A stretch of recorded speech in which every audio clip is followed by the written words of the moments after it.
Hey folks, how's it going? I just wanted to do a quick one.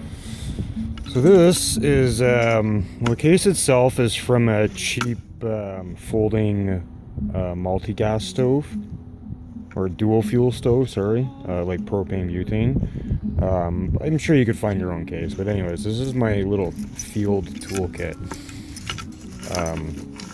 Or at least, oops, at least a couple of the things that I kind of need to not be falling off the truck. Anyway, so these are things that I generally have in my pack. I don't keep this on my person. I wanted to make a couple points.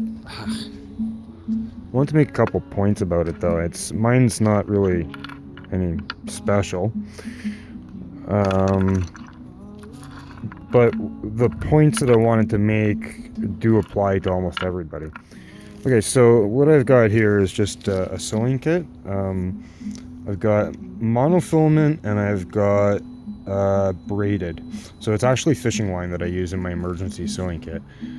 And then I think it's like, oh geez, like 18 pounds or something and 35 or something. I can't remember exactly. And then I've got inside of there, if you look, there's a couple needles. There's a regular needle, and then there's one of those kind of flat needles. I can't remember what they're called or how to describe its use at the moment, actually. Anyways, and then a little fishing kit, and there's probably some hooks and a couple lead sinkers in there.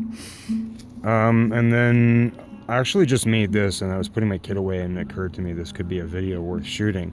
So this is for my Leatherman. I made an adapter so I don't have to carry the little skinny bit kit, even though I'd like to get it anyways. It's just nice to have a full-size set as well. And then this is like a little like hand ratchet thing.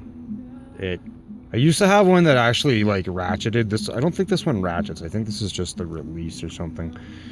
Inside of here I've got a little magnet that's glued in, and so that helps to retain bits. It's not strong enough to actually pick anything up, but it helps retain the bits. So whatever, that's not a big deal.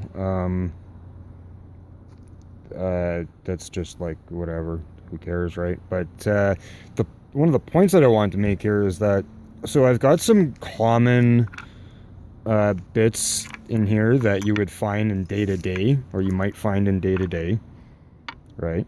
So some of these larger Phillips and then the Roberts. And those aren't things that you're going to find in your, well, not on my kit anyways. But, you know, then I've got some of the bits that are actually very specific to my kit. So that would probably be, you know, these Allens, maybe one or two of these flatheads, and a Torx. Now my point about this is pretty simple, is that I went through my kit, and, you know, obviously if you've seen the rest of my videos, I have a significant amount of kit. Like, there's a substantial amount of fasteners within that kit. And I went through my kit and basically swapped out as many fasteners as I could to like-sized heads. And, you know, it'd take a little while to do it, but you can do it, and it's well worth it. And, you know, so, you know, at a very minimum, I could probably just keep this, and the Leatherman carries half of this stuff anyways, so you just get rid of that, right? And so there's a little bit of a weight savings there. But if I didn't do that, actually, I would probably have like this many bits on this little piece of wood right now. So go through your kit, see how many screws look like they might be common.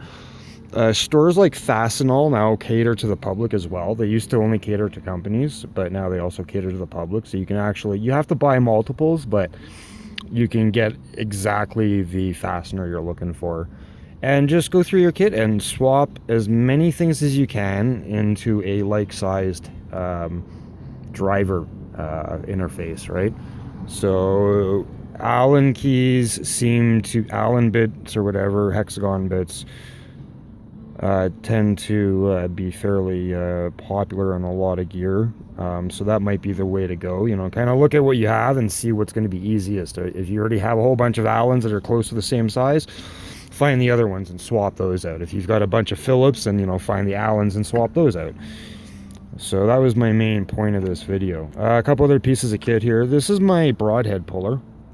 And so basically I just stacked washers, welded them together, and then, stacked nuts, welded them together, and then put a washer on there, welded it on, and then gave it a little bit of grip. I don't know if you can see the ridges in there. Anyways, gave it a little bit of grip. And so what you do, I've actually got another washer usually in the bag somewhere that fits over this. And so what you do is you screw it onto your broadhead that's in a tree because you missed like a dum-dum, and you know, slide your multi-tool in under there and pry it up and out of the tree. Works really well. I recommend, if you can, to either make or find something like this. They've got a couple that pull straight out. I imagine they're very similar in their function.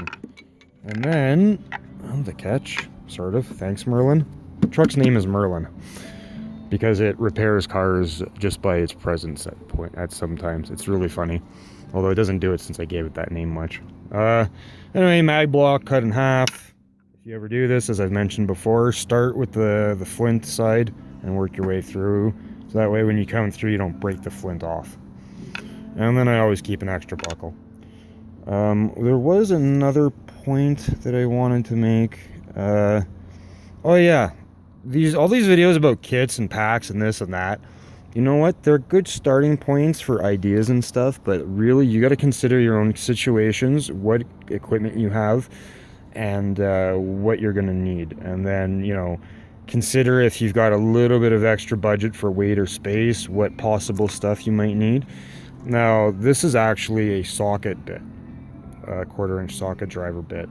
If I wanted to, I could build a whole extra kit just around that, right?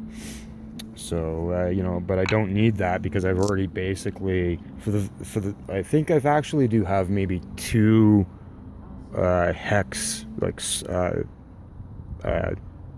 bolts or nuts or whatever they may be on the whole kit. So I might actually have to bring a couple pieces, but, you know, go through your kit, eliminate and consolidate, and get some uniformity into that kit. And remember that your kit is for your situations, your environments.